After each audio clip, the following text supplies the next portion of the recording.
Eh, es interesante, ahora acabamos de rezar un Padre Nuestro, ¿no es cierto? Y que a veces no pensamos mucho en lo que estamos diciendo, pero en la tercera, como dice el Papa Francisco, la tercera petición del Padre Nuestro es: venga a nosotros tu reino.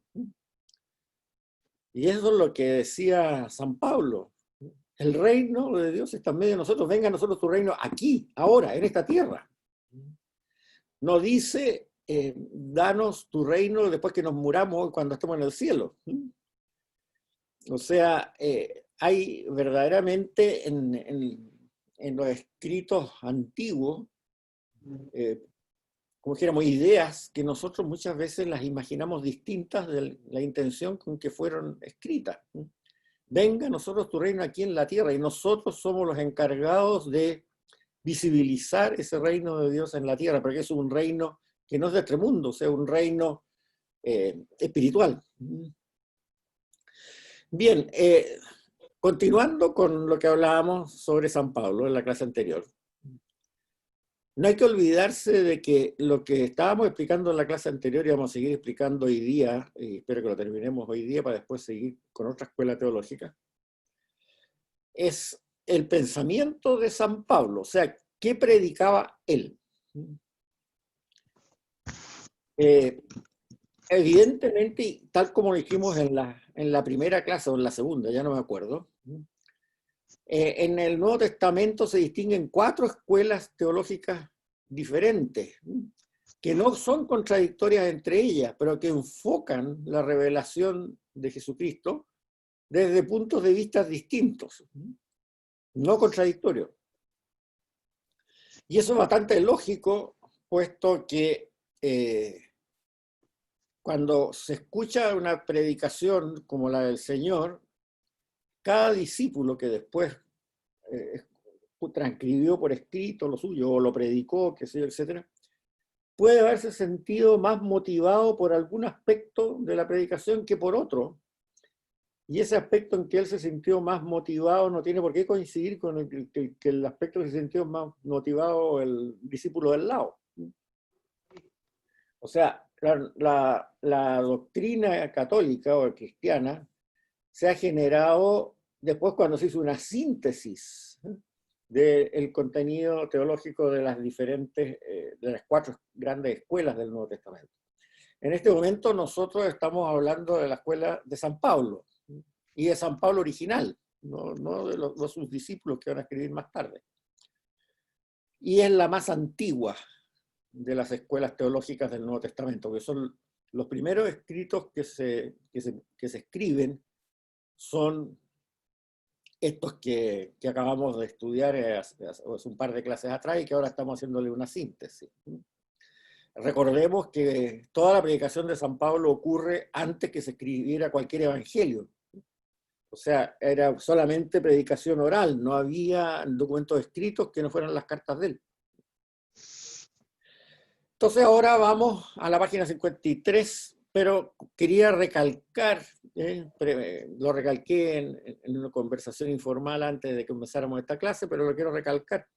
Cuando repasen esto, si les sale un poco complicado esto de la expiación vicaria y todo esto, porque desgraciadamente muchas veces se ha predicado mucho y no es una buena idea, digamos.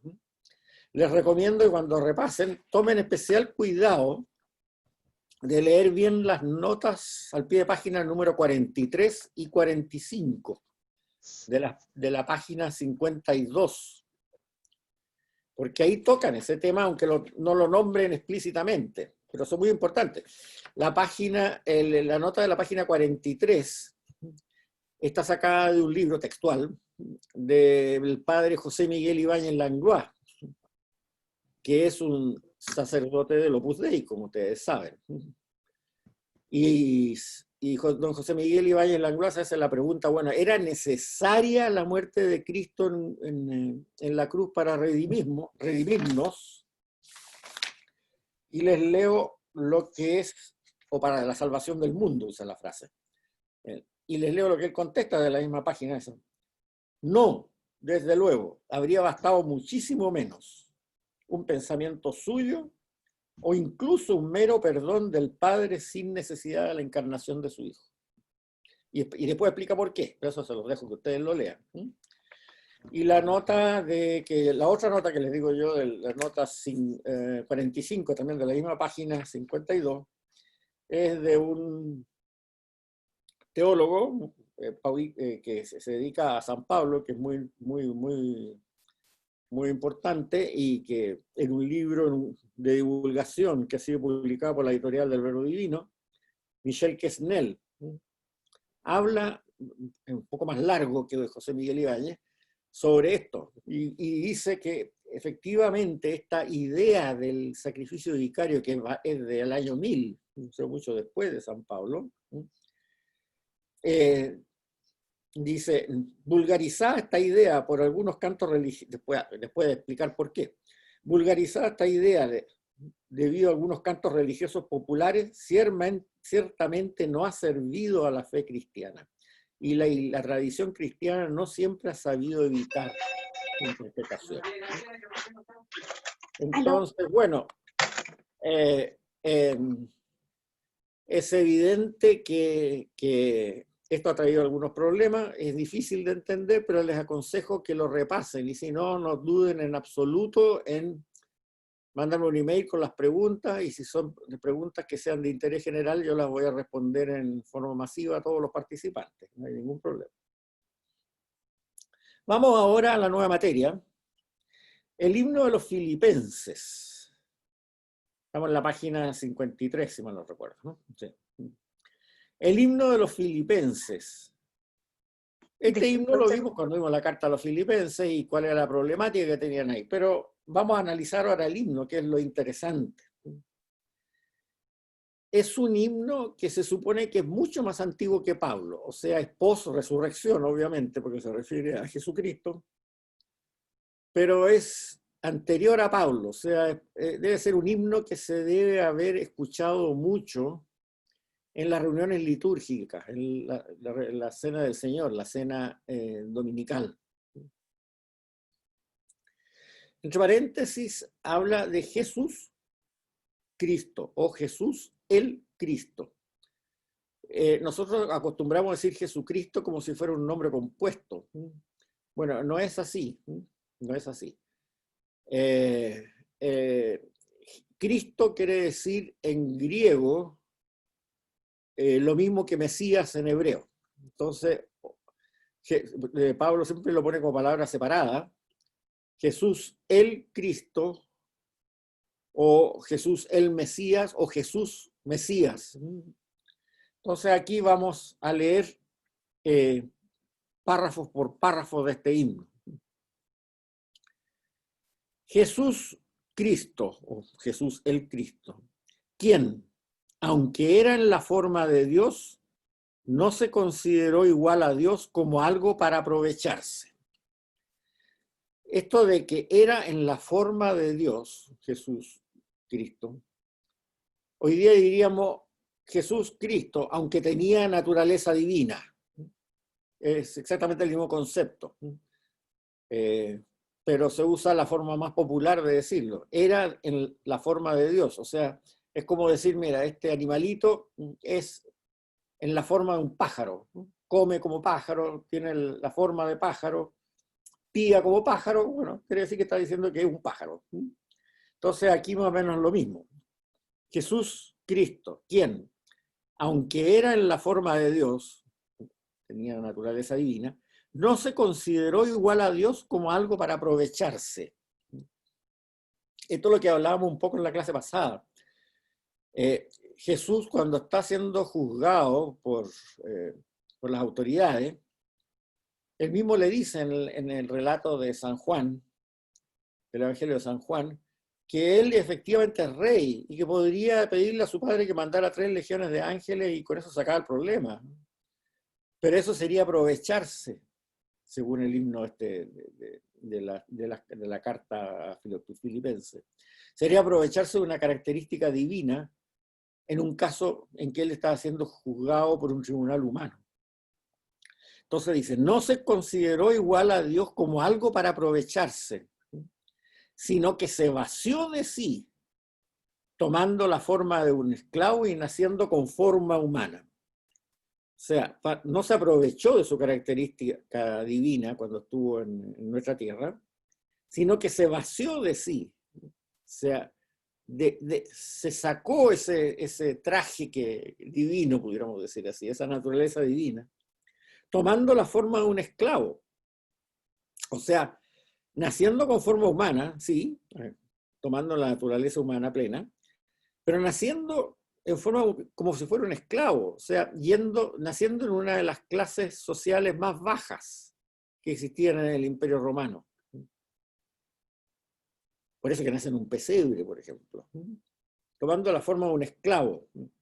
No nace en un palacio imperial romano, ni es ciudadano romano, ni nada.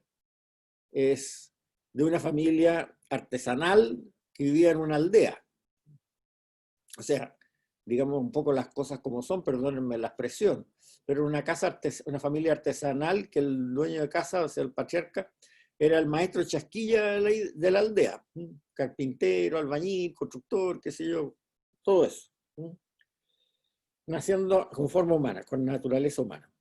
Y hallándose en forma humana, o sea, estando en su actividad humana, con naturaleza humana, se humilló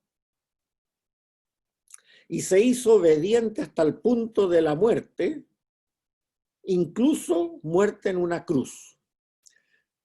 O sea, en la misión en lo que dice aquí Pablo, y lo que dice este himno antiguo, es que la misión que le correspondía realizar estando como humano, naturaleza humana, la hizo en forma tan obediente que incluso hasta el punto de que podía morir en la muerte de cruz. Ya sabemos, por lo que dijimos en las clases pasadas y lo analizamos bien de acuerdo a las costumbres romanas, que la muerte de cruz era el castigo que se daba a aquellos que bombardeaban, pudiéramos decir así, o ponían en peligro la autoridad y la religión oficial romana de la divinidad del emperador. Y una de las características que tenía la muerte en cruz era que también era para escarmentar a aquellos que pensaran en seguir a este bandido que quería reemplazar a la divinidad imperial y a la paz imperial por otra cosa. Por eso que la crucifixión siempre, como lo dijimos en la clase pasada, se hacía exponiendo al crucificado en la cumbre de un cerro, para que toda la población lo pudiera ver, para que nadie más se le ocurriera imitarlo, y para si salía algún loco que pretendía afectar digamos, el orden y la paz y la divinidad del emperador, sus posibles seguidores vieran bien lo que le iba a poder pasarle. Y por eso además lo ponen con dos salteadores de camino, de estos, que seguramente habían sido gente que estos dos, le decimos ladrones, nosotros, pero no eran ladrones, de acuerdo a lo que explicamos de la traducción de la palabra exacta que se usa, sino que eran salteadores de caminos de tipo terrorista político. Y lo ponen ahí, seguramente serían algunos que lo habrían aclamado el Domingo de Ramos anterior, y lo ponen ahí junto con ellos para que escarmienten la población completa. O sea, a nadie se le ocurra seguir ese ejemplo. Pero sigamos lo que dice aquí. Pero dado que se humilló hasta el punto de la muerte para obedecer a su misión, incluso la muerte de cruz, Dios lo ha exaltado. Dios lo ha resucitado. Eso quiere decir, lo ha exaltado. Es la única persona que resucita en forma gloriosa, digamos, en toda la Biblia, el Antiguo Testamento, el Nuevo Testamento. Otros reviven, como se dice el término exacto. Reviven para morir por segunda vez cuando les toca de nuevo, no. En cambio, esto es una resurrección exaltada, gloriosa. Y le dio el nombre que está sobre todo nombre. De modo que en el nombre de Jesús toda rodilla se doble en el cielo, en la tierra y bajo la tierra, y toda lengua confiese que Jesús Cristo es el Señor. No es el César, ¿vieron? Por eso lo resucitó, por eso lo exaltó Dios. No es el César el Señor. La religión imperial romana es sacrílega. No es el César el Señor. Es Jesús, el Cristo, el Mesías. Este ser preexistente que tenía naturaleza divina, como dice el comienzo de este mismo himno, antes de hacerse humano. Que toda lengua confiese que Jesús Cristo es el Señor, para gloria de Dios el Padre. Es increíble la cantidad de conceptos teológicos que tiene este pequeño himno de 1, 2, 3, 4, 5, 6, 7, 8, 9, 10, 11, 12, 13, 14, 15, 16, 17, 18, 19, 20. 20 frasecitas súper cortas. Es realmente increíble toda la profundidad teológica que tiene. Y yo les aconsejo que lean los apuntes bien esta parte porque es muy, muy interesante. O sea, aquí uno podría hacer un catecismo completo con respecto a estas 20 líneas, 20 medias líneas, porque son cortitas.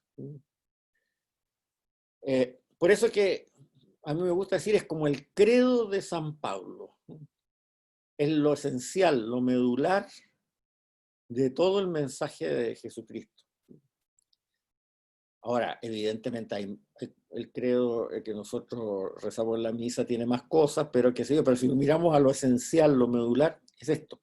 Y esto, como les digo, fue escrito por San Pablo, o sea, tenemos el testimonio de esto, tipo año 58, 59.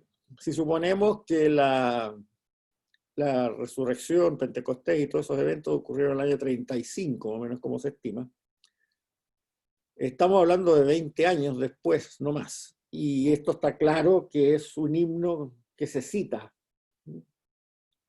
No es algo que de repente San Pablo se inspiró y se dedicó a hacer poesía, digamos. Es un himno que se cita. Por lo tanto, un himno que ya era conocido. ¿Cuánto antes? No sabemos.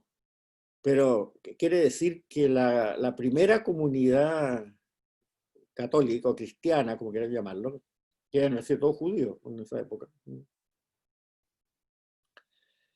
con algunos paganos convertidos como Cornelio o algo por el estilo, ya tenía muy claro lo que estaba pasando. O sea, no es que después, como dicen algunos ateos militantes, digamos, agnósticos militantes, no, es que todo lo que enseña el cristianismo hoy día viene después de Constantino, le echan la culpa a Constantino de todo. Todo eso fue inventos que cuando Constantino en el año 325 se convirtió, entonces ahí surgió una nueva religión imperial romana cristiana. No, esto es tenemos el testimonio del año 58, y es más antiguo, pongamos que sea 10 años anterior, o sea, sería entre 15 y que a los 15 años de haber ocurrido los hechos, ya tenían ese panorama sumamente claro, y que no hay nada aquí que uno pueda decir, no, que esto cambió. No, tal como aquí está.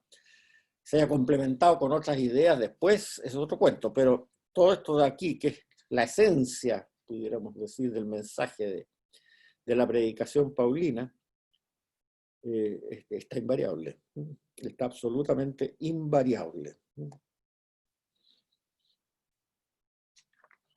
Bien, ¿alguna duda? Porque esto es importante lo que acabamos de decir. ¿Me escuchan bien todos? ¿Sí? Ya. Seguimos entonces.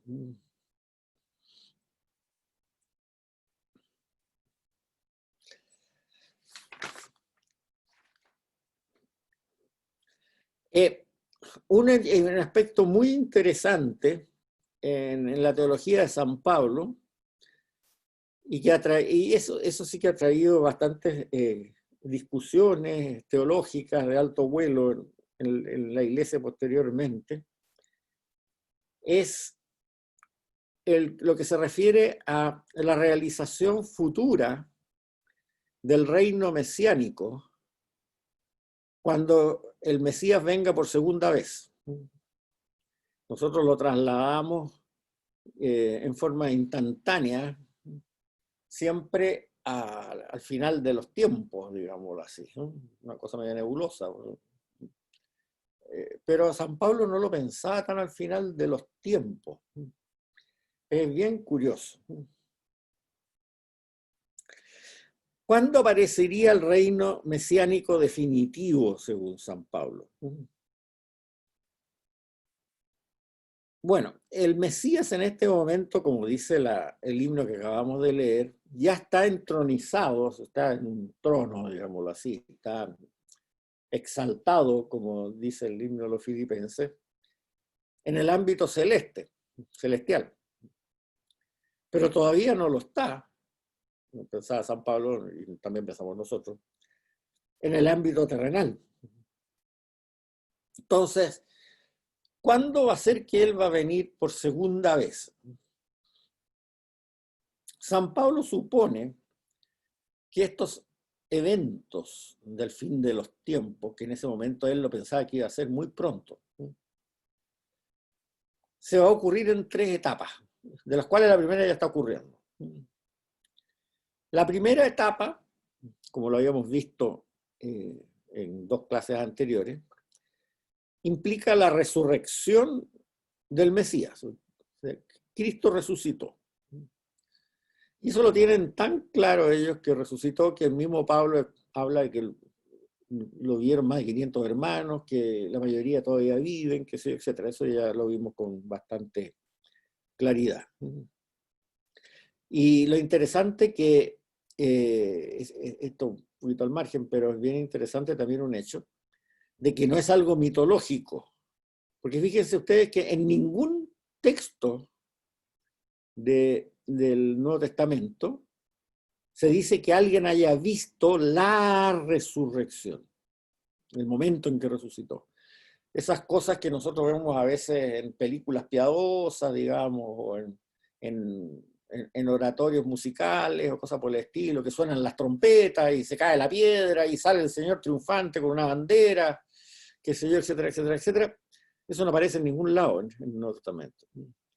Y no les interesa, porque lo importante para ellos es que lo vieron vivo, y lo vieron vivo de una forma irrefutable, porque incluso conversó con ellos, incluso comió con ellos. Y eso era imposible que alguien que hubiera sido crucificado pudiera estar vivo un tiempo después, 3 días, hasta un mes después. O sea, eso es una demostración clara de que no hay mitología, sino que se muestra el hecho real. Lo que yo vi es que estaba vivo. Y yo, como dice Tomás, yo al principio no creí y lo vi vivo y efectivamente lo toqué y le miré la llaga y era él y después comimos juntos. Ese es el hecho que se transmite. Por eso que no es una mitología, es una relación de una realidad que ellos la consideran irrefutable. Y no veo por qué tenemos que refutar nosotros posteriormente. Entonces, la primera etapa es la resurrección del Mesías. Está claro. Pero después Pablo dice lo que va a pasar con la segunda etapa y la tercera etapa. Y esto está en la carta a los Corintios, que como vimos en la carta a los Corintios es una de las más antiguas de Pablo, o sea que estamos hablando de, qué sé yo, del año 50 o una cosa así. Dice, ahora bien, Cristo ha sido resucitado de los muertos como la primicia de los que han muerto. Perfecto. Pero si la muerte vino por medio de un hombre, Adán, también por medio de un hombre vino la resurrección de los muertos. En efecto, así como por Adán todos mueren, así también por Cristo todos serán vivificados.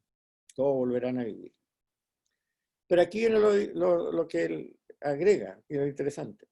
Pero cada uno en el orden que corresponde. La primicia, Cristo, que ya ocurrió.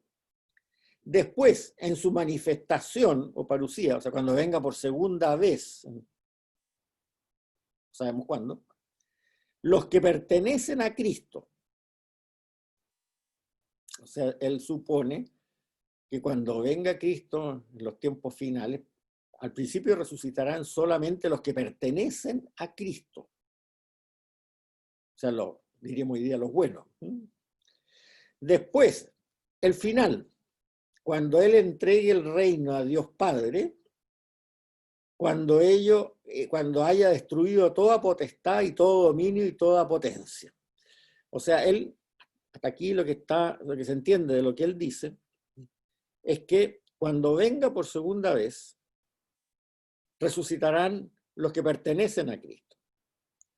Y ahí Él liderará un proceso en esta tierra que culminará con la destrucción de toda potestad, o sea, de toda esta maldad organizada por los imperios. Cuando habla de potestad, habla directamente de esta religión oficial romana y del terrorismo de Estado que significa, digamos, mantenerla. O sea, Él va a venir la segunda vez, ahí resucitarán los que son de Él, los buenos, y ahí ocurrirá un proceso, que es lo que más adelante otros discípulos de Pablo llaman el reinado de Cristo en esta tierra, en que Él destruirá toda potestad, todo dominio y toda potencia maligna. Y aquí certifica eso, digamos, o sea, no creo que lo certifique, perdón, pero lo refuerza. Pues Él ciertamente reinará aquí en la tierra, porque ya llegó, hasta que haya puesto todos los enemigos bajo sus pies, o sea, haya purificado al mundo entero de la maldad, pues de la maldad, del pecado, de la carne, que son todos estos términos que nosotros explicamos, espero que los hayan entendido bien, de qué significaban en la predicación de San Pablo. Y el último enemigo que va a ser destruido es la muerte. Acuérdense también qué significaba la muerte, esa potencia maligna que impulsa a la gente a actuar según la carne, según el pecado, según la maldad, etcétera, etcétera, etcétera. No es la muerte física. Él no vino, ese también es otro problema que deriva de San Anselmo. ¿Se le podría decir a la muerte como la concupiscencia o no? La muerte, el mejor que lo explica es Juan Pablo II cuando habla de la cultura de la muerte. O sea, eso que hace que como que todo el mundo actúe hacia allá, hacia el pecado. Y yo creo que hoy día se ve al menos claro, ¿no es cierto? Hay alguien que empuja a todo esto. O sea, si ustedes miran, por ejemplo, las leyes que se llevan algunas bien raras, como las leyes abortivas que se han aprobado en Chile hace 2 o 3 años, la redacción es la misma de la que se aprobaron en España hace 10 años y la misma que se aprobaron en otros países más adelantados, entre comillas, hace 15 años. O sea, se nota claramente que hay una acción coordinada detrás. Eso es lo que llama él la muerte. Eso que empuja a que todos vayamos por el mismo lado. Y que ahora en los países más avanzados está empujando, bueno, por la ideología de género también, pero no sé si ustedes se han enterado, de hace unos 3 o 4 años se está discutiendo en Bélgica, me parece, y en Australia, lo que se llama el aborto extrauterino. Afterbirth abortion. Googleen por ahí, se van a encontrar con varias cosas bien interesantes. Y obviamente se discute con una altura de mira, qué sé yo, categoría científica, etcétera, etcétera. En el fondo, ¿qué es lo que es? Es que alguien por ahí dice, ¿no es cierto?, que los niños recién nacidos tienen conciencia a partir de los 3 meses. Por lo tanto, tú los puedes abortar mientras no tengan conciencia, a pesar que hayan nacido. Los mandan a una clínica abortiva si tienen flatitos y no te dejan dormir en la noche. Basta que tengan 1 mes de edad y después encargas 8. Y eso ya se está discutiendo. Yo les garantizo que se va a discutir también en países como nosotros en 5 o 10 años más. Entonces, alguien empuja esto, eso es lo que él llama la muerte. No es un pecado personal como podría ser la concupiscencia. Es una potencia oculta que va empujando hacia el pecado, hacia la maldad, hacia la concupiscencia, hacia la carne, etc. Ese va a ser el último enemigo que se va a ser destruido. Y ahí lo habrá sometido todo bajo sus pies, y cuando él le haya sido sometido todo, entonces también el mismo Hijo se someterá a aquel que lo sometió todo, para que sí Dios sea todo en todo. O sea, tenemos la segunda venida del Mesías, resucitan los que son de él, y el Mesías se dedica a ordenar el mundo, para decirlo de alguna forma, durante un cierto periodo de tiempo, en que va derrotando todas las potestades malignas que hay en el mundo, para que efectivamente en este mundo se produzca el reinado de Dios. O sea, en el fondo se vuelva al paraíso terrenal. Eso es lo que está diciendo en una forma más complicada. Y cuando eso haya ocurrido, porque ya se derrotó esta muerte o cultura de la muerte que habla el Papa Juan Pablo II, entonces ahí vendrá la tercera etapa, donde él entregará este reino de Dios a Dios Padre, y ahí todos seremos en Dios, todos. Juan Ignacio, perdona, yo siempre he entendido la segunda venida como al final una especie de holocausto, ¿vale? O de fin del mundo violento. Así era como yo me lo imaginaba, como lo me han enseñado, ¿vale?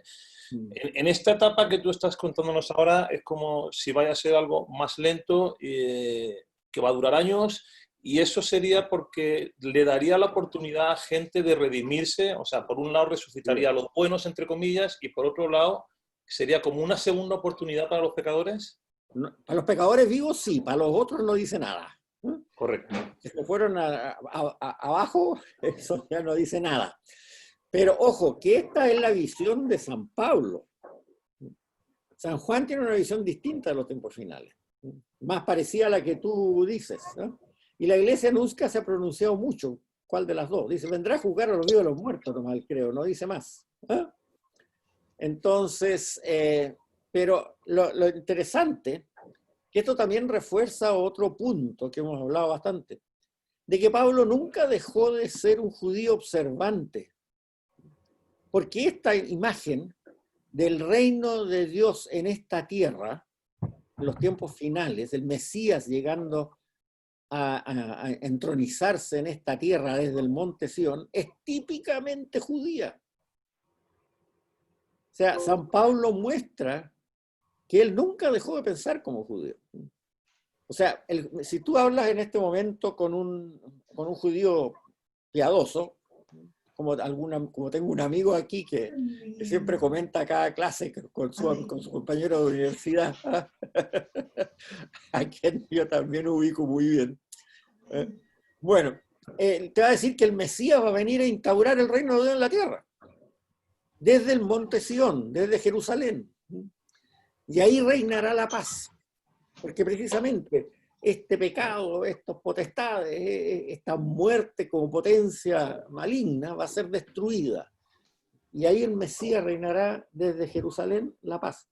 O sea, esta es una imagen netamente judía de que está haciendo San Pablo. Entonces, es muy interesante. San Juan, en cambio, tiene una mentalidad más inmediata, que es la que dices tú, Javier. Pero eso lo vamos a ver después. Ahora, como vamos a ver en unos minutillos más, esta imagen netamente judía de la parucía, a los pocos que hay, pero hay judíos que todavía que creen en Jesús de Nazaret como el Mesías de Israel hoy en día, judíos mesiánicos, les encanta, porque obviamente significa la culminación de la esperanza judía del Mesías que va a reinar desde el monte Sión, el monte del templo en Israel, al mundo entero, y va a traer la paz al mundo entero, con la doctrina cristiana mesiánica de Jesús de Nazaret. Es amiguito mío que yo lo sigo y él me sigue. A ver, ¿alguien haciendo una pregunta o es? Todos los días me saluda. Llamo a mi iglesia de México. Entonces, si te da tiempo, bueno, lo escucha, pero bien bonito, bien chévere. Sí. Ya. ¿Alguna pregunta más por eso? No te oigo, Jimena, si me estás haciendo una pregunta no te oigo. Pero bueno, parece que no era pregunta. Bien. Entonces, ahora, ¿cuándo dice que San Pablo espera la segunda etapa, la que venga de nuevo el Mesías a instaurar este reino? Vénganos tu reino, se dice en el Padre Nuestro, ¿no es cierto? Es lo que él piensa. ¿Cuándo va a ser esta etapa? Dice que para ello tiene que haber una cantidad importante de paganos que acepten la doctrina de Jesús de Nazaret. Y eso es bien interesante. Por eso que él se dedica tanto a predicar entre los paganos. No, el Mesías, como es una persona justa, es una persona misericordiosa, no va a venir antes que los paganos tengan la oportunidad de reconocerlo como tal. Por Ignacio. ¿Sí? Espérate un ¿Hay minutito. No va a venir hasta que los paganos tengan la oportunidad de reconocerlo. Porque si viene antes de eso, no van a haber tenido la oportunidad de cambiar su vida a una vida más piadosa. Por eso que él está urgido en la predicación de los paganos. Y lo dice claramente, hasta que los paganos, un número suficiente de paganos no hayan entrado al reino de Dios en esta tierra, o sea, no hayan reconocido a Jesús de Nazaret como el Señor, él no va a venir, les va a esperar para que les tengan la oportunidad. Fernando, dile. Juan Ignacio, ¿hay alguna cita de Cristo con respecto a una segunda venida? Perdón, una cita del mismo Cristo. él. O sea, Cristo habló Eso alguna lo vamos vez. a ver, sí, lo vamos a ver cuando veamos los evangelios. Bueno, A partir de la próxima clase, ahí vamos a dedicarle unas 3 o 4 clases a los evangelios, porque cronológicamente vienen, y ahí vamos a ver qué es lo que dijo al respecto. Ya, gracias. Bien, ok.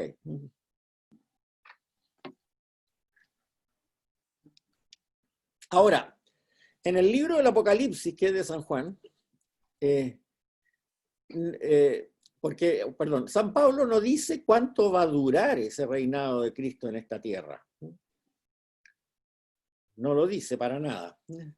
Dice que se va a tomar un tiempo para limpiar el mundo de las potestades, que se dio, derrotar la muerte, y después, la cultura de la muerte, y después entonces va a entregar el reino a Dios Padre para que todos sean uno en todo.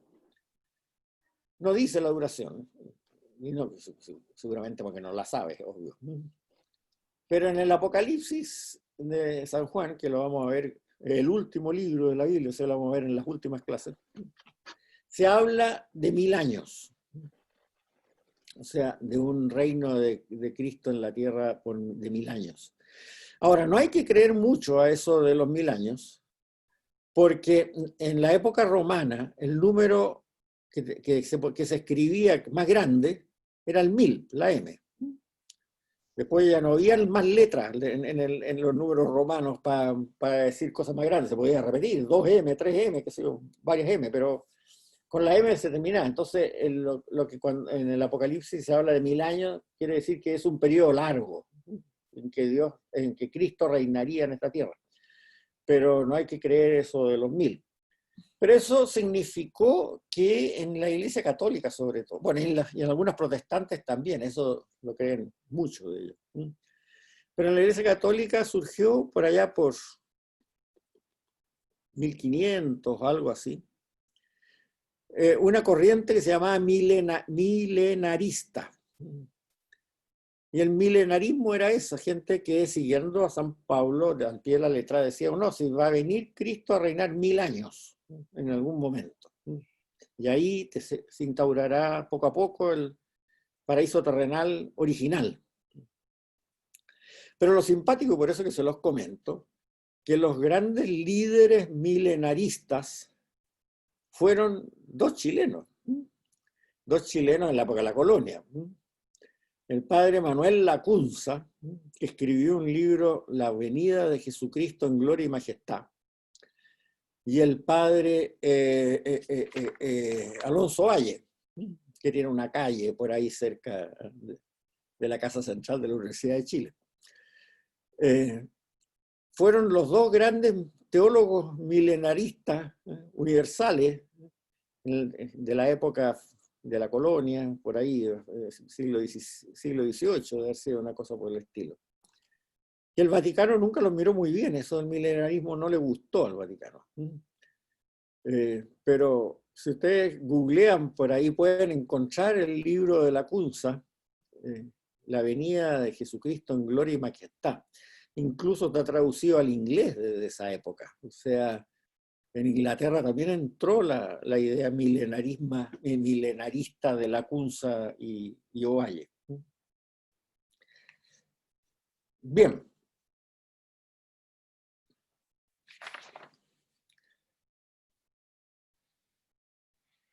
Ahora vamos a ir, eso sería más o menos una buena mirada, una breve mirada en dos clases sobre la teología de San Pablo, la teología del San Pablo original. La teología de la escuela de San Pablo, por las cartas que no hemos visto, la vamos a ver cuando corresponda cronológicamente, pero es un poco posterior. Esto sería el primer mensaje de la predicación cristiana. Vamos a ver ahora un poco más qué es lo que pasó el año 70, porque estamos llegando ya al año 70. San Pablo, poco antes del año 70, llega a Jerusalén para entregar la colecta, como habíamos dicho. Y fue tomado preso por las autoridades del templo y él apela a ser juzgado por el emperador, puesto que es ciudadano romano, y el gobernador lo manda a Roma. Ahí está en arresto domiciliario por unos 2 o 3 años, y finalmente Nerón lo manda a matar y lo degüellan a espada, le cortan la cabeza con una espada, por ser ciudadano romano. Si no, lo hubieran crucificado, como le pasó a San Pedro, exactamente en la misma situación. Ahora, lo que se piensa es que en realidad no es que Nerón lo haya juzgado por las cosas que lo acusaron aquí en Jerusalén, sino que fue una víctima del incendio de Roma.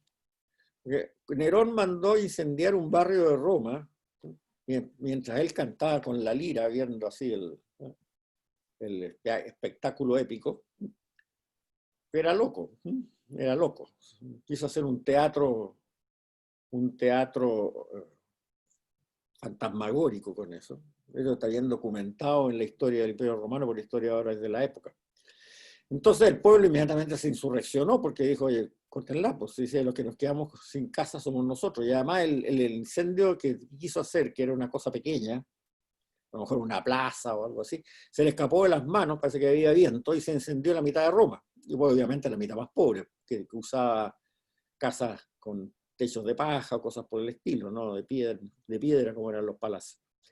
Entonces el pueblo se le insurreccionó y, como dice la historia romana de la época, Nerón le echó la culpa a los cristianos, que habían querido insurreccionarse y habían incendiado Roma. Entonces ahí viene una racia provocada por Nerón, no por el pueblo romano seguramente, y murieron tanto Pedro como Pablo, como un montón de líderes cristianos que habían en Roma, ¿no? Una persecución que fue fundamentalmente circunscrita a Roma. Y ahí yo creo que murieron los dos, no Pablo por lo que le habían acusado en Jerusalén, sino por chivo expiatorio, para que Nerón pudiera descargar su culpabilidad sobre otros. Pero al final a Nerón le fue mal, porque se tuvo que suicidar, porque ya el pueblo no le creyó el chiste este de que hayan sido los cristianos los que habían incendiado Roma, sino que se tuvo que suicidar. Y ahí siguió la historia con otro. Pero en ese momento, poco antes de la muerte de Nerón, cuando Pablo ya había sido llevado a Jerusalén, hubo un cambio de gobernador romano en Israel, en Cesarea. Y ahí hubo un motín en Jerusalén y asesinaron a Santiago. A Santiago, el líder de los judíos cristianos, al líder de la iglesia de Jerusalén, que era una persona muy querida, porque era una persona muy, muy santa, y que obviamente él se consideraba igual de judío que de los que no creían en el Mesías, digamos, y era un líder de una tendencia nomás judía en esa época. Eso fue el año 62. Pero empezó a ocurrir ahí de que entre el año 65 y el año 70 de la destrucción de Jerusalén, empezaron a ocurrir debido a la muerte de Nerón, porque hubo ahí un momento de vacancia, digamos, ¿no? De vacancia imperial, y vacancia que significó la pelea de varios candidatos a sucesores, entre ellos, qué sé yo. Entonces hubo mucha insurrección en Israel y sobre todo en Jerusalén. Y esa insurrección creó una inestabilidad que cuando ya hubo un nuevo emperador, mandaran a un par de generales que después fueron césares los dos, o sea, generales de primera línea, con una cantidad de tropas infinita, a poner orden. Y esos fueron Vespasiano, primero, que fue César, poco después de Nerón, y después Tito. Y ahí la destrucción fue bárbara. Si ustedes se acuerdan, voy a ir un poco para atrás. Cuando hablamos de por qué, de cuál fue la razón, déjenme encontrarlo, no sé si lo encuentro, bueno, pero me acuerdo de la cita. La razón por la cual Cristo fue resucitado, bueno, era porque se había declarado, había gente que lo reconocía como rey, o quería nombrarlo como rey de Israel. Y eso le llamó inmediatamente la atención a Poncio Pilato. Pero también le llamó mucho la atención a los líderes religiosos. Y aquí, en el Evangelio de San Juan, cuando ocurre el hecho del Domingo de Ramos, que tanta gente lo aclama como el futuro rey de Israel, el Evangelio de San Juan nos dice claramente por qué razón los sumos sacerdotes quisieron matar a Jesucristo. Dice, los sumos sacerdotes y los fariseos reunieron entonces una sesión del Sanedrín y decían, ¿qué hacemos?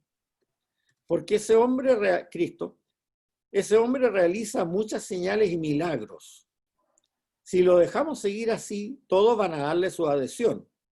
Y vendrán los romanos y destruirán de nuestro lugar sagrado, el templo, e incluso nuestra nación. Pero uno que era de ellos, Caifás, siendo sumo sacerdote ese año, le dijo, ustedes no saben nada de nada, ni calculan tampoco lo que les conviene que un solo hombre muera por el pueblo y no perezca la nación entera. Así que ese día acordaron matarlo. Bueno, eso, leámoslo de nuevo. ¿Qué hacemos? Porque ese hombre realiza muchos milagros y señales. Si lo dejamos decir así, todos van a darle su adhesión y vendrán los romanos y destruirán nuestro lugar sagrado, el templo e incluso nuestra nación. Bueno, eso que hizo que en el año 35 actuaran los dirigentes religiosos judíos de esa manera, junto con Pilato, que pensaba exactamente igual, ocurrió entre el 65 y el 70.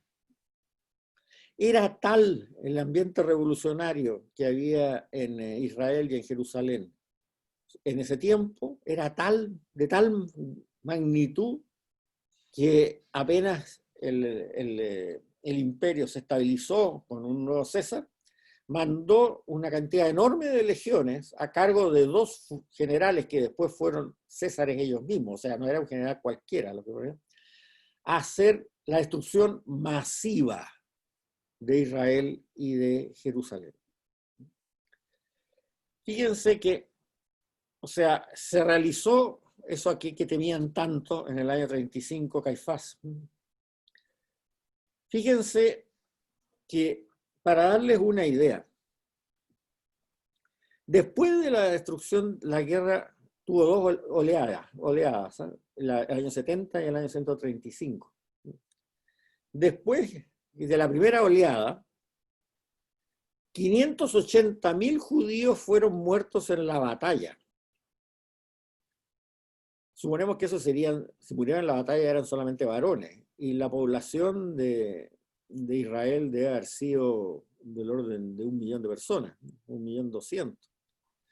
Entonces, prácticamente significa todos los varones muertos. Y los que murieron después de enfermedad o de hambre eran incontables. Durante la guerra, inmediatamente posterior, los romanos crucificaron un promedio de 500 sobrevivientes y desertores judíos diariamente durante varios meses. O sea, los que no cayeron en la batalla, estos 580.000, y quedaron sobrevivientes o desertaron, fueron crucificados a razón de 500 diarios por varios meses. O sea, ahí crucificado unos 50.000 más o menos se estima. Esto lo dice un historiador romano, Dion Casio. No lo dicen ni historiadores judíos ni historiadores cristianos. Dion Casio, un historiador de esa época. Se destruyeron 985 aldeas. O sea, no quedó ni una en pie, porque no creo que haya habido muchas más. El territorio de Israel es relativamente pequeño. O sea, si te hablan de 985 aldeas, quiere decir que estaba incluido desde Jerusalén hasta un caserío que había tenido 5 casas. 985 aldeas. 580.000 judíos muertos en la batalla. Y 500 sobrevivientes crucificados diariamente durante varios meses. Esto lo dice Dion Casio. O sea, tal como vimos en el asunto de la crucifixión, para que todo el mundo se entere, para que nadie quiera seguir con el cuentito.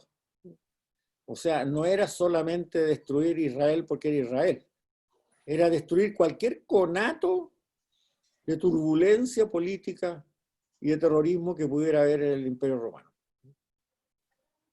Cuando ese conato lo hacía una persona, lo crucificaban junto con su secuaces y lo ponían en el cerrito más alto para que todos lo vieran.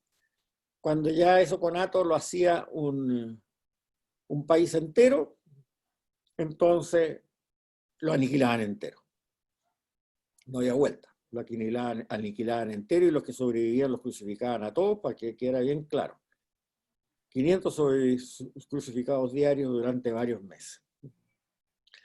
Ahora, ¿qué pasó ahí con los cristianos? Bueno, los judeocristianos que vivían en Jerusalén en ese momento, o en Israel en general, o en alguna de estas 985 aldeas, ellos eran judíos, pelearon por los lados de los judíos, es indiscutible. Y si no pelearon por el lado judío, porque a lo mejor eran viejos, ancianos, niños, lo que sea, los romanos los crucificaban y los mataron igual. O sea, cuando crucificaban 500 sobrevivientes diarios, no les preguntaban si creían en el Mesías como Jesús de Nazaret como el Mesías o no. Si estaban circuncidados a la cruz, punto. Entonces, aquí pasa algo que uno no alcanza a dimensionar bien y no se nos explica bien. O sea, eso fue un holocausto horroroso, horroroso. Yo diría que en proporción fue mayor que incluso que el de los nazis, que también fue horroroso. Pero fue un holocausto espantoso, pero que trajo consecuencias para la naciente iglesia cristiana también fatales. Porque como les digo, los judíos cristianos murieron ahí. Ahí desapareció la rama judeo-cristiana de nuestra iglesia. Hay un historiador moderno que, usando los datos de los historiadores romanos, entre ellos Dion Casio y todo,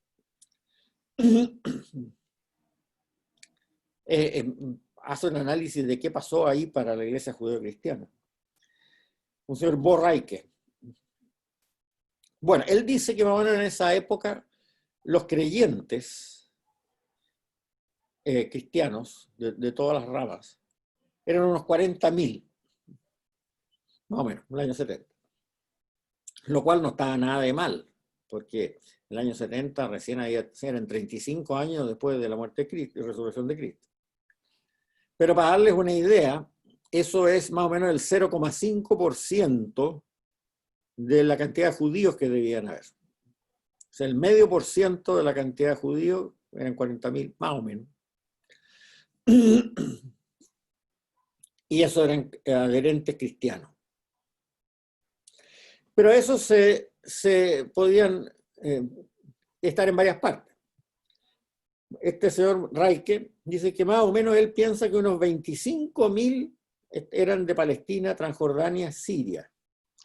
O sea, esos eran judeo-cristianos totales, no cabe la menor duda. Eso es lo que es el gran Israel, Transjordania, Siria, Palestina, 25.000. Unos 5.000 en Asia Menor,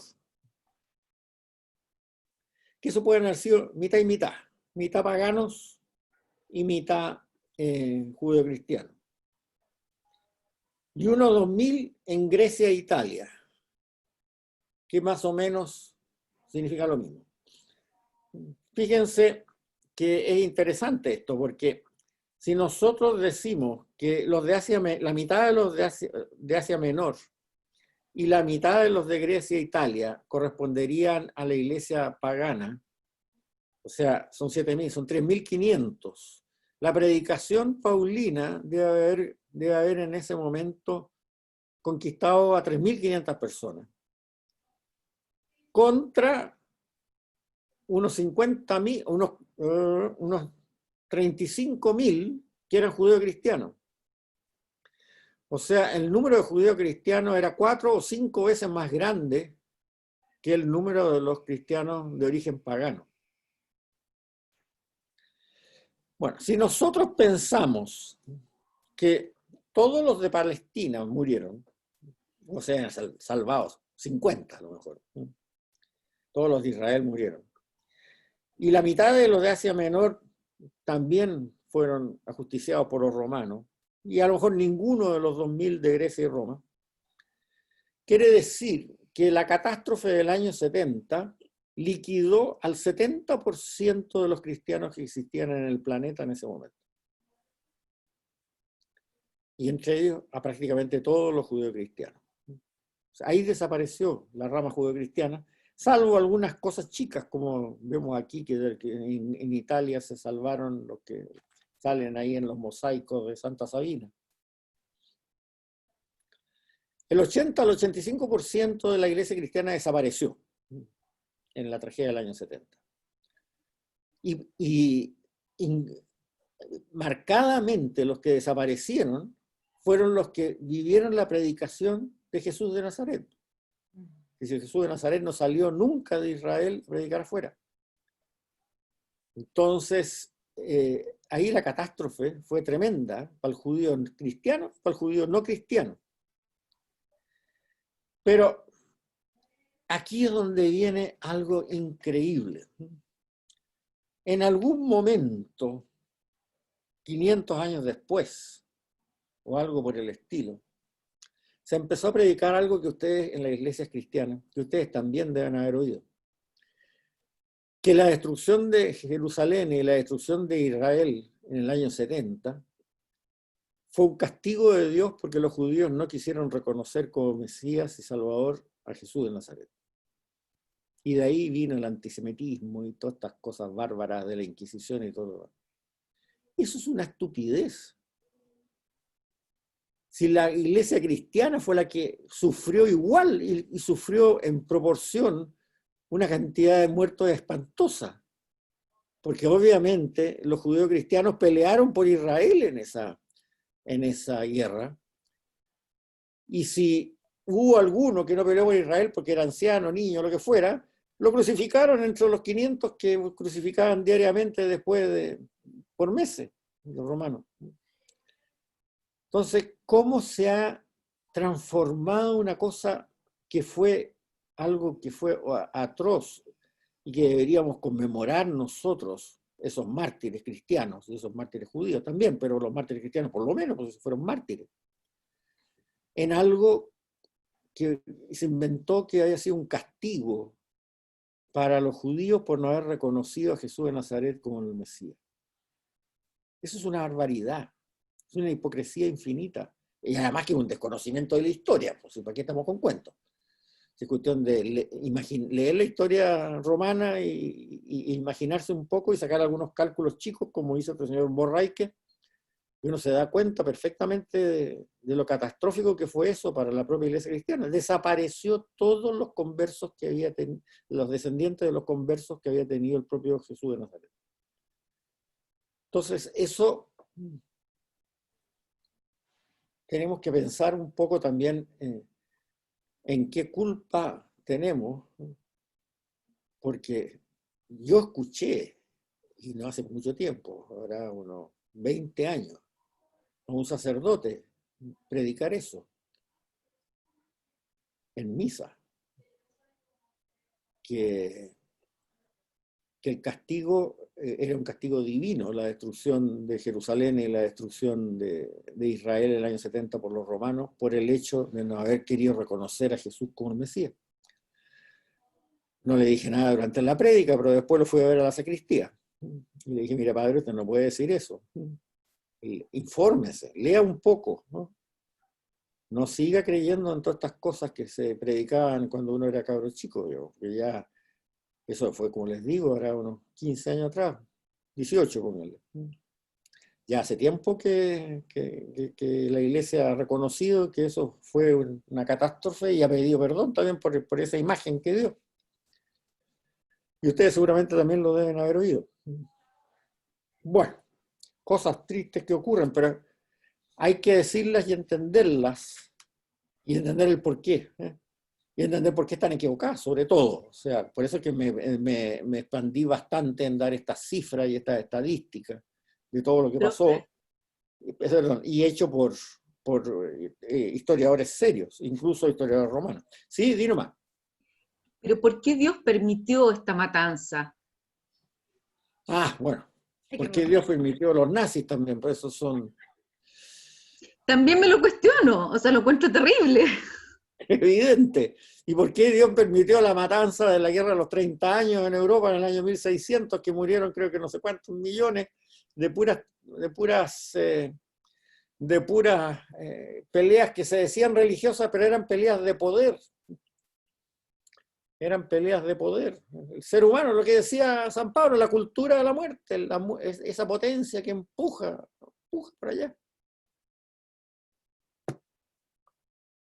Así es, así son las cosas.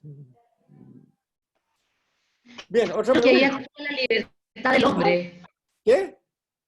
Yo creo que ahí actúa la libertad del hombre. Bueno, eso es evidente. Más que el Dios lo permita, es que el hombre lo quiso hacer y como Dios nos deja libre, por ahí lo encajaría yo. No, exactamente esa es la explicación teológica. O sea, el ser humano está creado a imagen y semejanza de Dios, y eso significa que tiene libertad. Eso significa la imagen y semejanza, en el fondo de la cosa. Si uno analiza el mensaje del libro del Génesis, en un relato de la creación, eso es, y lo dice claramente. Algún día podremos hacer un curso sobre eso del Antiguo Testamento y lo veremos. Si Dios nos da salud, vida y todo lo demás.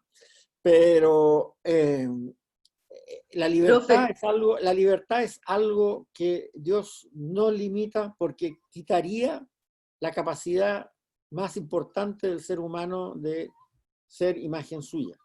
Lo convertiría en un robot, y eso Dios no lo va a permitir. Ahora, después lo va a castigar, es otro cuento, va a tener que asumir su riesgo el que hace esas barbaridades. Eso no cabe la menor duda. Pero efectivamente es debido a que nosotros tenemos libertad. ¿Sería mejor que no lo hubiéramos tenido?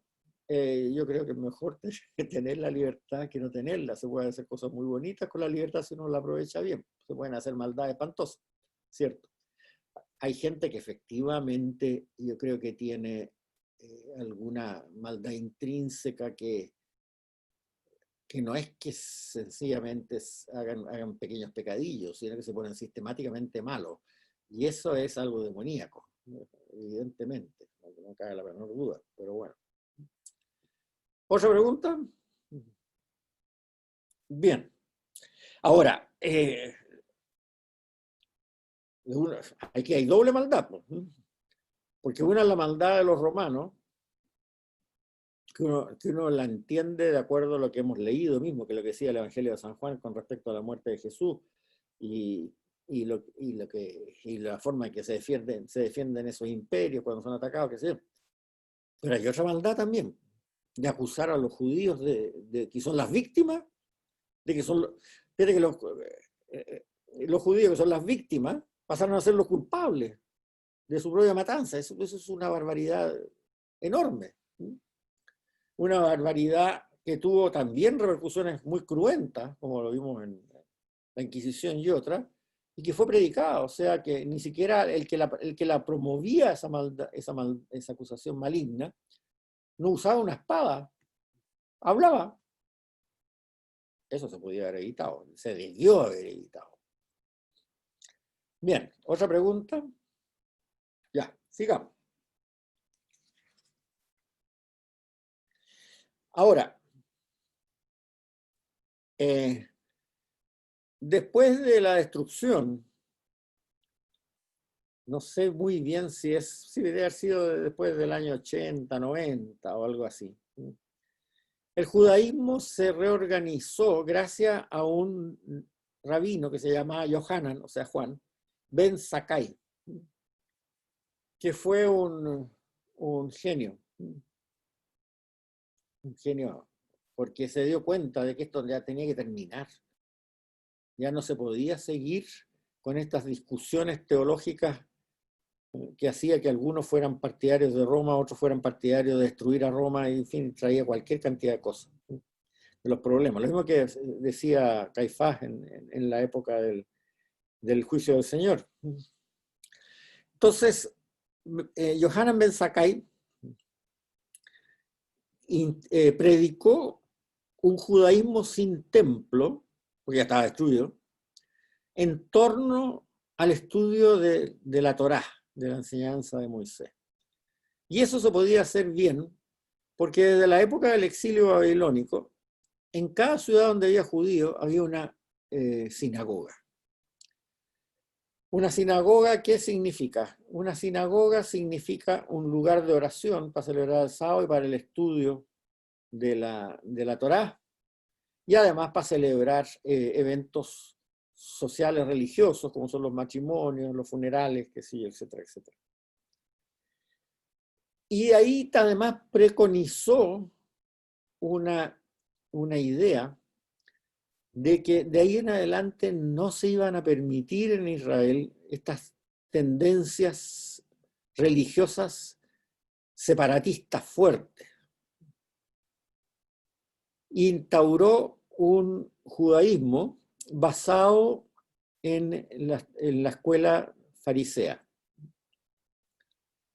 Y eso es lo que se llama el judaísmo rabínico hoy día. Son descendientes espirituales, digámoslo así, de la escuela farisea.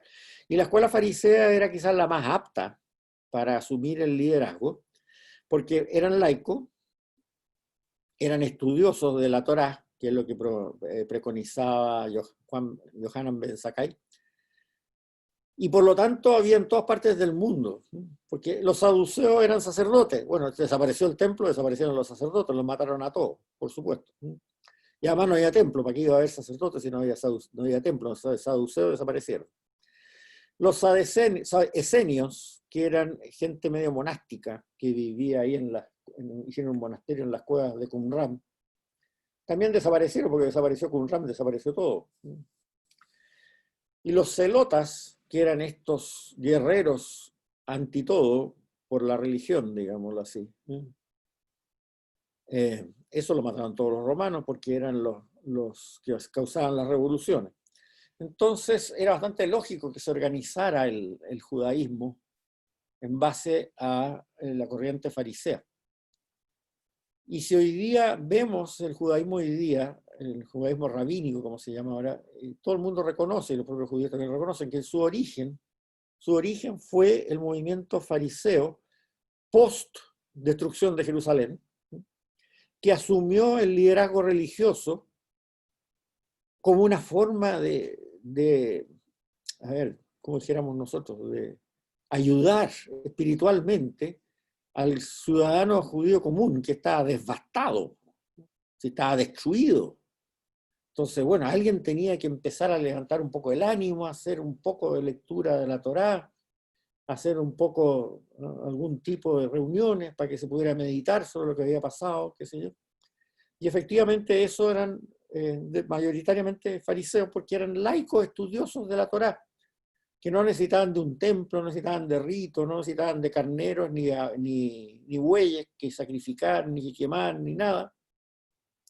Y que estaban en todas partes, porque eran padres de familia, tanto entre los sobrevivientes como los que arrancaron en Alejandría, en Babilonia, en todas estas partes.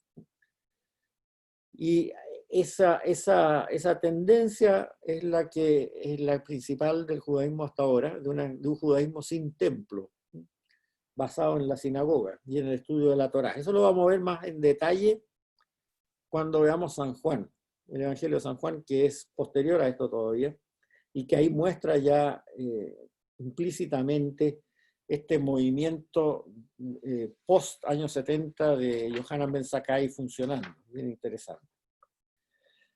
Ahora, otra cosa que quisiera hablarles ahora es que curiosamente, y ahí uno se da cuenta de que el Espíritu Santo, ¿no?, aletea bastante todavía, aletea aunque uno no lo ve. El judeocristianismo empezó a resurgir hace unos 100 años atrás de nuevo. Y hoy día se calcula que hay entre 200.000 y 300.000 judeocristianos, que ellos no quieren llamarse judeocristianos, ellos se llaman judíos mesiánicos. Si ustedes googlean por Messianic Judaism, van a encontrar bastantes cosas bien interesantes. Estos judíos mesiánicos se sienten herederos de estos judeocristianos que desaparecieron prácticamente entre el 70, 135, 150, que tenían bastante influencia en esa época, eran el 80-85% de todos los cristianos que había, y que dejaron algunos libros escritos bien interesantes, como La Ascensión de Isaías, Los Oráculos Civilinos, Las Odas de Salomón, libros de Enoch, qué sé yo, varios otros que son bien interesantes, que desaparecieron después y volvieron a aparecer hace unos 100 años atrás. Aparecieron del judaísmo, no de una rama cristiana. Se calcula más o menos unos 200 a 300.000 que hay.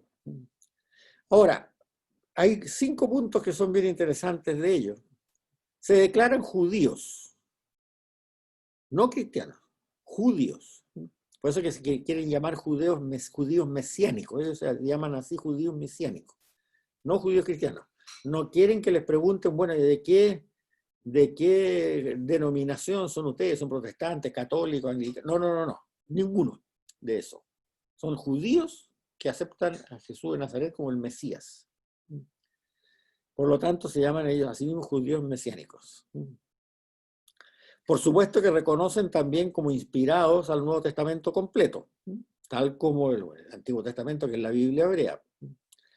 Ahora, algunos de ellos, porque no están muy organizados entre sí, tienen algunas relaciones, ¿no?, pero no forman un núcleo que tenga un jefe superior, digamos.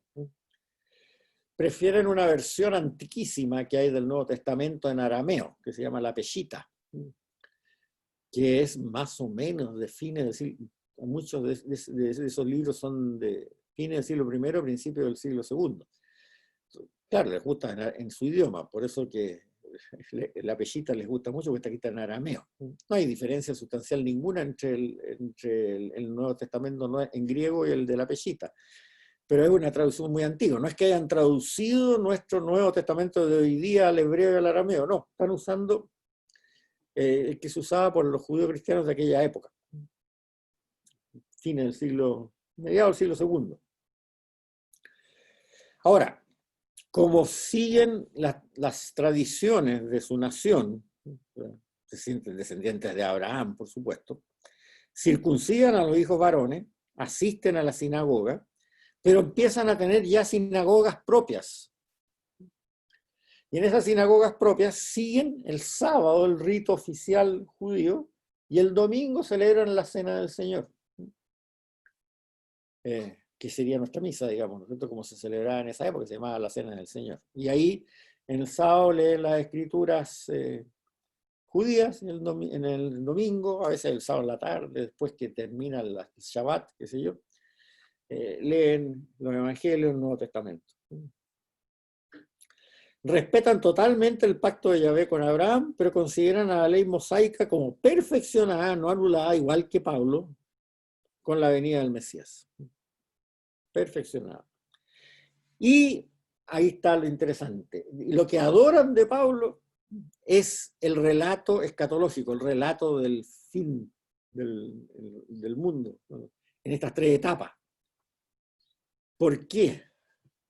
Porque en ese relato, tal como lo explicamos al principio de la clase, se relata que Jesús, el Mesías, va a venir de nuevo a reinar desde el monte Sión de Jerusalén y a ordenar la paz del mundo, a generar la paz del mundo, un reinado que además puede durar 1000 años. O sea, eso es para ellos una cosa que les da una esperanza tremenda y que es un punto fundamental de su doctrina. Paulino puro, como les digo, y Pablo como origen judío, porque eso es típico de judío. Si ustedes leen Isaías, leen el profeta de Isaías, Ezequiel sobre todo, el fin del mundo va a ser así. Zacarías. Algunos de sus líderes más importantes, como Arnold Fruchtenbaum, también no ven ninguna objeción en la noción de un Dios triúnico, que ellos llaman. No hablan del término Trinidad, sino que hablan de un Dios triúnico, como que es 3 y 1 a la vez. Y tampoco encuentran ninguna objeción que el Mesías haya nacido de una doncella virgen. Hay un libro muy bonito de Arnold Fruchtenbaum, que se llama, está en inglés desgraciadamente, en la bibliografía del manual está. Les voy a mandar una foto después de la tapa para que ustedes lo vean. Se puede comprar en Amazon, está en inglés nomás. Que se llama Messianic Christology, o sea, Cristología mesiánica, Cristología de los judíos mesiánicos. Y él lo que hace en ese libro es relatar lo que Jesús le habría dicho a los discípulos de Emaús en el trayecto hasta su casa, de Jerusalén hasta su casa. Si ustedes se recuerdan bien del relato de los discípulos de Emaús, ellos van caminando, saliendo de Jerusalén a su casa en Emaús, que demoraban 2 horas caminando, más o menos. Y iban comentando el fracaso que sentían, porque a Jesús, que pensaban que iba a ser el que iba a restaurar Israel, los romanos lo acababan de crucificar. Y el Señor se hace el leso y le dice, miren discutiendo, ¿de qué discuten? Pero tú eres el único que no sabe en Jerusalén lo que ha pasado. ¿Qué pasó? Bueno, y ahí dicen que Jesús de Nazaret, que nosotros creíamos que iba a restaurar Israel, los romanos lo crucificaron y hemos perdido toda esperanza, ¿ya qué vamos a hacer? ¿Qué sé yo? Y ellos me dicen, bueno, ¿y él? Digo, no, están equivocados. Y este forastero nos empezó a explicar, dice, cómo desde Moisés hasta el último de los profetas, todos habían anunciado que el Mesías iba a padecer para poder entregar la revelación final del mundo. Y así en esas 2 horas les va explicando el Señor, sin delatarse quién era, todo lo que habían dicho los profetas en el Antiguo Testamento, que sé yo, sobre esta situación. Bueno, y cuando llegan a la casa, no sé, quédate, en fin, bla, bla, bla, no, que quiero irme, se queda ya. Y lo reconocen. Y ahí los vuelven a Jerusalén y le cuentan, hemos visto al Señor resucitado. Bueno, lo que quiere hacer Arnold Fruchtenbaum en este Messianic Christology es hacer lo mismo que hizo el Señor en el camino de Emaús, de Jerusalén a Emaús. Relatar cómo desde Moisés hasta el último de los profetas, un poco antes del año 0, digamos, todos habían dicho que esto tenía que ocurrirle al Mesías. Es un libro interesantísimo, porque está muy bien escrito y muy bien documentado. Y documentado con el criterio judío, no con un criterio cristiano tradicional, sino como argumenta un judío hoy día. Messianic Christology. El relato, la reconstrucción del relato del Señor a los discípulos de Emaús en esas 2 horas. Uno se lo lee en 2 horas en realidad, ¿no? O sea, no es un libro de este grosor más o menos. Les voy a mandar una foto de la tapa para que lo vean, es muy interesante. Es la mejor fundamentación que he visto yo de judía mesiánica o judeocristiana, como quieran llamarla, sistemática, moderna, pero desde el punto de vista judío.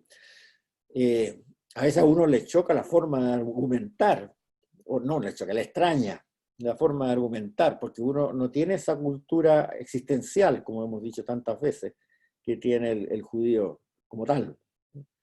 Pero para un judío le es normal, porque cuando lee el Talmud o otros libros de comentarios de la escritura de ellos, de la escritura de la Biblia hebrea, usan el mismo tipo de argumentación.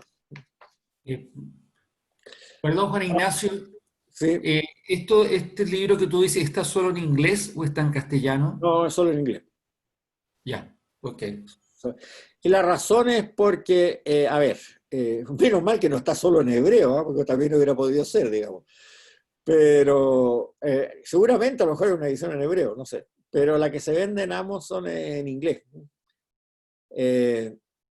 Y yo creo que judaísmo mesiánico de habla castellana no debe haber nadie, casi, muy poco. Y si hay, deben saber hebreo, porque hoy día el judío religioso moderno, ya sea mesiánico o no mesiánico, da lo mismo, aprende hebreo desde chico. No es como a 200, 300 años atrás que estaban en un exilio perpetuo, sino que ahora aprende hebreo porque puede ir a Israel, puede ir a estudiar allá una carrera profesional, qué sé yo, etc. Entonces es bastante fluente en hebreo. Y como idioma universal está en inglés. Está en inglés. Juan Ignacio, una pregunta. Sí. ¿Cuándo los cristianos dejan de ser judíos y de cumplir los ritos judíos? ¿En qué momento de la historia se deja de practicar los ritos judíos y comenzamos como una religión nueva? A ver, son 2 preguntas distintas que tú me has dicho. Los cristianos de origen pagano jamás siguieron los ritos judíos. Y eso quedó claro en la 3ª clase cuando vimos el asunto del centurión Cornelio. Nunca siguieron los ritos judíos. ¿Por qué? Porque tal como dijo San Pablo, los gentiles, los paganos, van a acudir a rezar al templo de Jerusalén en Sion como paganos. ¿Te acuerdas? Eso. Sí, o sea, perfecto. Nunca siguieron. El problema, y por otro lado, también lo que dice San Pablo, lo que hemos visto aquí, repasen bien todo esto, porque aquí vamos a entrar de luego en la próxima clase en un capítulo totalmente diferente, que son los evangelios, pero hasta acá es como la primera parte del curso. Repásenlo bien. Los judíos de origen cristiano nunca dejaron de seguir los ritos judíos, jamás. Y eso era de común acuerdo en ambas partes. O sea, la ley sirve para los judíos, la ley de Moisés es reglamento la vida judía, decía San Pablo. En cambio, los paganos no tienen que hacerse judíos para poder ser cristianos. El problema es que los judíos cristianos desaparecieron porque los mataron los romanos. Entonces, no es que haya habido un cambio de religión, sino que una rama desapareció. Esa fue la primera cosa. Y ahora, lo que sí que pasó después, que eso lo veremos un poco históricamente hasta donde correspondan las fechas, es que el judío cristiano, que mientras existió, era un puente con el judaísmo no cristiano, vale decir, coexistían, no había ningún problema. Uno decía, sí, este es el Mesías, otro no es el Mesías, bueno, ya, ok. Al desaparecer el judaísmo cristiano, ese puente desapareció y se creó una enemistad irracional a partir del año 300 o 250, por ahí, después que había desaparecido ya prácticamente el judeocristianismo, mutua, que fue atroz para ambos. Entonces son dos problemas distintos. No es que hayamos dejado de las costumbres judías.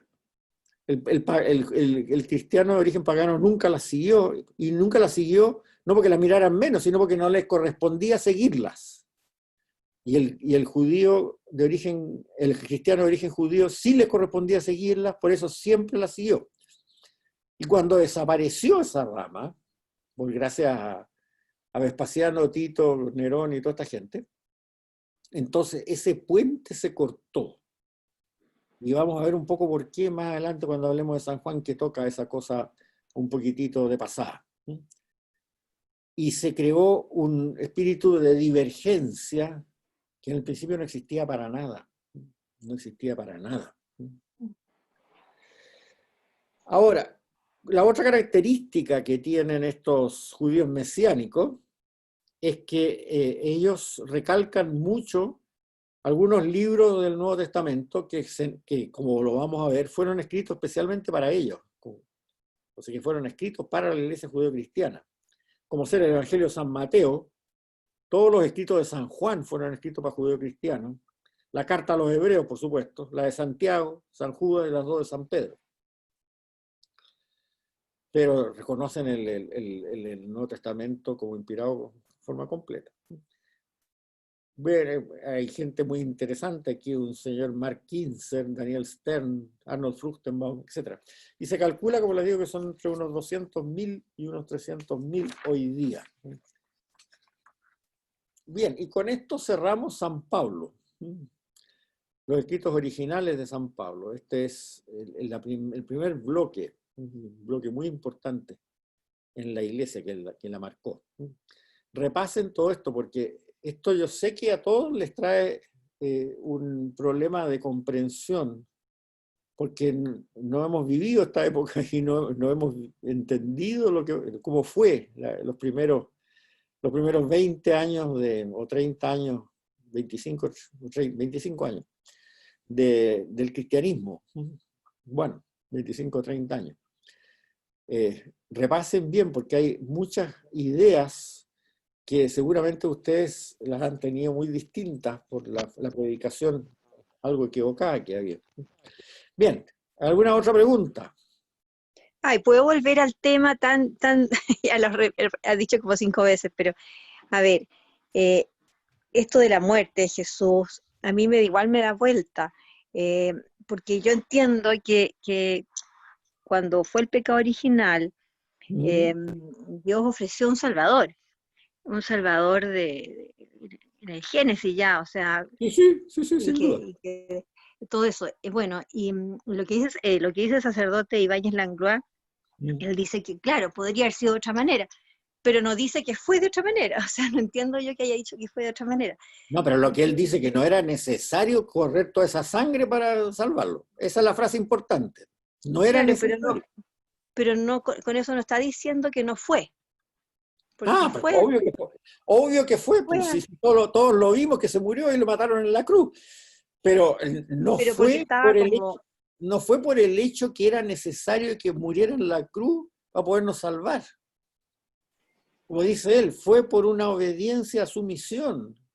claro, entonces, ¿Cuál era la misión? Predicar el reino de Dios. Él mismo lo dice. El Padre Nuestro, ¿qué dice en la tercera? Venga a nosotros tu reino acá. claro, pero predicar el reino de Dios, pero también redimirnos a nosotros, o sea, salvarnos a nosotros, o sea, él dio su vida por los pecadores, nosotros, Él se hizo pecado en Sí, el huerto de los olivos. sí, efectivamente, Él dio su vida por nosotros, pero no en vez de nosotros. Mira Claro, por nosotros, pero eso, claro, no, yo voy al tema de que Dios habría sido cruel, y Dios no fue cruel, o sea, el pecado era tan terrible que tenía que haber un Salvador inmenso. Pero no que muriera por nosotros. O sea, vuelvo al ejemplo de la mamá que salva a su guagua del incendio. Claro. Ella no se quema a lo bonzo para que su guagua no se vaya a quemar nunca más el resto de sus días. Ella ve que la guagua está en una casa que se está incendiando y corre, la saca y bueno, y desgraciadamente se quemó y se murió ella. ¿Se fija? No, sí, estoy de acuerdo en eso, eso está de acuerdo. La idea es que Dios no sería cruel. Dios no es cruel porque le pidió a su hijo que diera la vida, en el fondo. Eso es lo que hizo Dios Padre. Le pidió a su hijo que corriera el riesgo, como dice el himno al himno de los Efesios. Le pidió a su hijo que corriera el riesgo de perder la vida y él obedeció corriendo ese riesgo para venir a salvarnos. Ignacio. Sí, que es distinto. Mira, es que yo creo que en todo esto pensamos que Dios sabía todo lo que iba a pasar. Ahora, en la medida que tenemos libre albedrío, yo no creo que Dios sepa lo que va a pasar en los próximos 200 años. No, yo creo que lo sabe, pero entonces sabía que Cristo iba a morir en la cruz. Ah, sí, pero si eso no tiene ningún problema. El problema es por qué muere en la cruz. No, porque yo creo que porque el hombre era libre, y al ser libre y tener libre albedrío, lo que iba a pasar dependía del hombre, no de Dios. Efectivamente, dependía del hombre, pero Dios podía saber lo que iba a pasar. O sea, muchas veces uno es sabe. Que reforma ser Dios entonces. ¿Ah? Si tú sabes lo que va a pasar en los próximos 1000 años, no había tiempo. Ser Dios. ¿Perdón? ¿Qué? A ver, de uno. Creo que si tú vas a saber lo que va a pasar en los próximos 1000 años, no tiene ninguna gracia esta historia.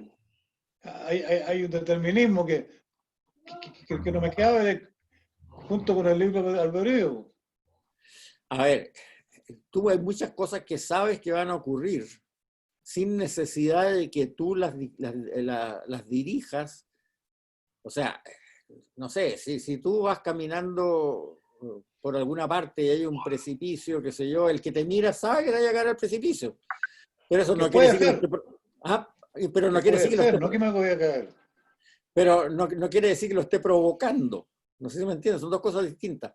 Lo que pasó ahí con Anselmo de Canterbury es que él dice, Dios provocó esa muerte, porque él la única manera que tenía de perdonar un castigo tan grande era mandando a su hijo a morir. Él la provocó.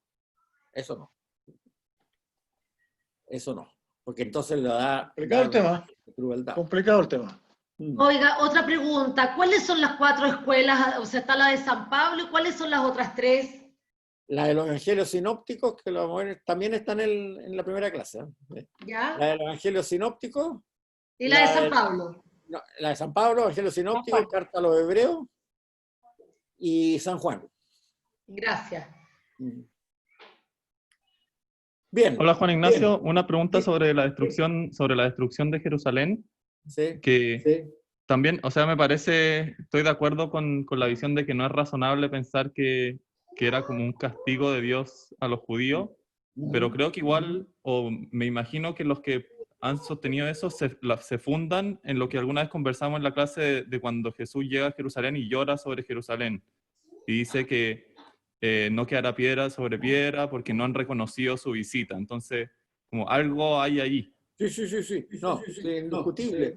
Indiscutible, no es pura maldad, sino que sacan... Pero el problema es que a veces, muchas veces, no se piensa cuando tú sacas una idea que es una idea que se le puede ocurrir a cualquiera, como dices tú, las consecuencias que eso trae. Y que en algún momento se debió haber frenado esas consecuencias. O sea, al principio pensar, ¿no es cierto?, que puede ser, si tú estás en el año, no sé, 80, y no eres judío, sino que eres cristiano de origen pagano, y sobre todo si eres romano, puedes decir, bueno, es que mira lo que dijo ahí, pues sí, sí, está bien. Pero cuando mandas a gente a morir en la hoguera en el año 1600, por esa razón, ahí tienes que darte cuenta que hay algo, una conclusión que no es adecuada. O sea, eso ya pasa el límite. Claro, claro, sí. Juan Ignacio, ¿Sí? me pregunto si sería mucho abuso pedirte que te extendiera unos minutitos más para hablarnos respecto del determinismo y el conocimiento. No, porque necesitaría 1 hora y media o 2 horas. Claro, claro, es muy profundo. No, porque es que es un tema complejo, no es fácil. Ahora, yo te lo puedo argumentar desde el punto de vista teológico, bíblico, pero no desde el punto de vista filosófico, porque yo de filosofía no sé mucho.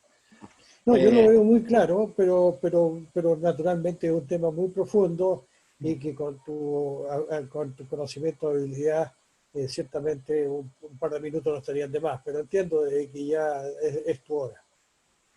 Sí, es demasiado largo, es demasiado largo. Ahora, lo que te puedo hacer, mándame un mail y te mando algo escrito que tenga por ahí.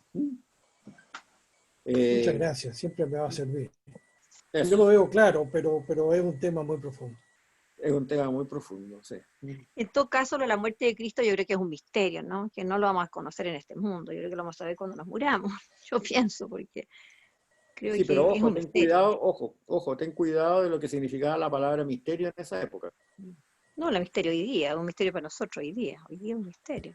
No sé en esa época, pero hoy día para mí es un misterio, así como la Santísima Trinidad es un misterio, la muerte de Bueno, eso es indiscutible, eso es indiscutible, pero yo creo que, a ver, lo que nosotros podemos evitar es tratar de sacar conclusiones que llevan a absurdos, como eso de que Dios Padre era un Dios extremadamente cruel y que necesitaba ver harta sangre de su hijo para poder perdonar a los seres humanos.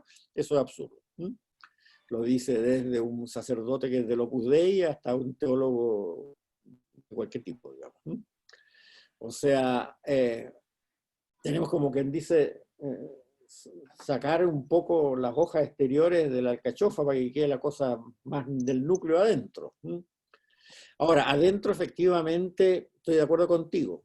Al final es imposible saberlo exactamente, hasta el mínimo detalle, porque ocurrió, porque además hay muchos hechos que nosotros desconocemos que ocurrieron y que seguramente deben haber ocurrido.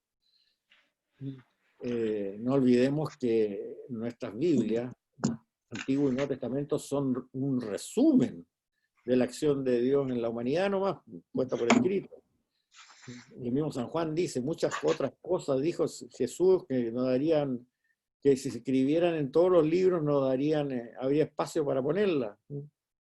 Entonces, claro, el núcleo, estoy de acuerdo contigo, va a ser algo que no lo vamos a entender ahora y que lo vamos a entender cuando lleguemos arriba, y esperemos que lleguemos todos, si nos portamos bien. Pero por lo menos deshojemos aquellas cosas que sabemos que no pueden ser, porque se llega a conclusiones erróneas. No sé No, yo creo que Dios no es jamás ha sido cruel, o sea, eso lo tengo yo clarísimo. Dios es lo más bueno que hay, es buenísimo. Entonces jamás es una crueldad, pero si en su pensamiento es necesario que a lo mejor tiene que haber, no sé, por eso el Cordero de Dios es un sacrificio, los corderos eran lo que se sacrificaba, entonces por eso se le dice Cordero de Dios a Jesús, porque en el fondo Él se sacrificó. Eso del Cordero lo vamos a ver cuando lleguemos a la carta a los Hebreos. Ahí te lo explico. Pero eso es 10 años, 20 años después. Tenemos que ir avanzando periodo por periodo. ¿Otra pregunta? Bueno. Muchas gracias. De nada, pues veremos Dios mediante el próximo sábado. Muchas gracias. Hasta luego. Muchas gracias. Adiós, gracias.